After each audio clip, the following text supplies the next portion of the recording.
اور کسی بات پہ ٹوک دو تو فوراً ناراض. ہمارے زمانے کے اندر یہ ماحول ہے کہ جہاں آپ نے کسی بندے کو کہا کہ تو غلط ہے یا کسی کو جس جگہ ڈانٹا اس جگہ یہاں تو مداری بن کے وقت گزارنا پڑتا ہے. جو آئے اس کے اشاروں پہ ناچو تو لوگ ٹھیک ہے. ہم چاہتے پتہ کیا ہے کہ صوفی صاحب ہوں پیر صاحب ہوں تو وہ نا ہمارے سامنے ہمارے اشاروں پہ چلیں. آپ کسی بندے کو اس جگہ انکار کریں. انکار میرے اصحاب نا کچھ لوگوں کو اٹھ کے ملتے تھے. کچھ لوگوں سے پورا اتنا سا ہاتھ بعض اوقات ملایا جاتا تھا. میرے دل میں اکثر سوال آتا تھا. ایک دن میں نے کہا حضور یہ بڑے فضول سے کچھ بندے ہیں تو ان کو بعض اوقات اعزاز ملتا ہے, تو کچھ بڑی محبت کے ہیں تو ان کو اتنا سا ہاتھ بھی آپ ملا لیتے ہیں. تو ایسا فرمانے لگے یہ اپنوں بیگانوں کا فرق ہے. میں نے کہا کس طرح؟ فرمانے لگے کچھ ایسے ہوتے ہیں جن کو پروٹوکول نہ دو تو بھاگ جاتے ہیں, تو کچھ ایسے ہوتے ہیں جن کا پتہ ہوتا ہے انہیں جوتے بھی مارے تو یہ میرا ہی ہے, اس نے جانا کوئی نہیں, یہ میرا ہے. فرماتے ہیں جسے ڈانٹتے زیادہ ہیں ڈبٹتے زیادہ ہیں اس کا پتہ ہوتا ہے یہ جا کہیں نہیں سکتا, یہ میرا ہی ہے. کہ جتنا مرضی کچھ کرو. تو جو پروٹوکول مہینے کا دور آیا نا ہمارا, ہم تو ذرا اس لیے تو اصلاح نہیں ہو رہی. آپ کسی شخص کو کہیں انکار کر کے دیکھیں اسی وقت وہ اڑ جائے گا منو ہی نہ کر چڑی, حالانکہ میں تریاری روٹی بھی کھوائی ہے. ان چکروں سے باہر آئے. یہ چیز آپ کا تربیت روک دے گی, منع کر دے گی, آپ باہر نکلے. حضور غوث پاک رضی اللہ تعالیٰ عنہ گویا گایا کرتا تھا. غوث اعظم منع کرتے, فرماتے طریقہ ٹھیک نہیں, بات چیز سے وہ مخالفت کرنے لگ گیا.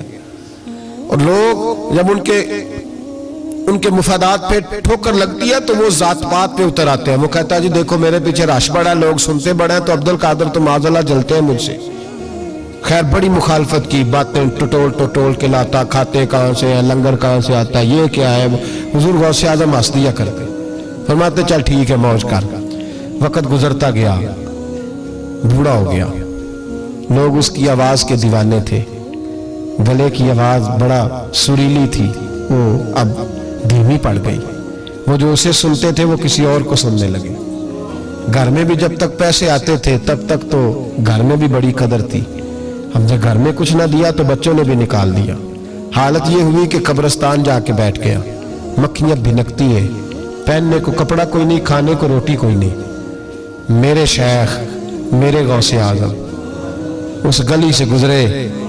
جب غوث اعظم گزرے تو اس کی حالت دیکھی تو محبوب پاک کا وہ طریقہ یاد آ گیا. سلام اس پر کہ جس نے دشمنوں کو بھی قبائیں دی, سلام اس پر کہ جس نے گالیاں سن کر دعائیں دی. تو حضور غوث اعظم گھر گئے, غلام کو بلایا, فرمایا 100 دینار لے جا, اس گویے کو دیا, بتانا نہ کس نے بھیجے, دے کے لوٹ آنا.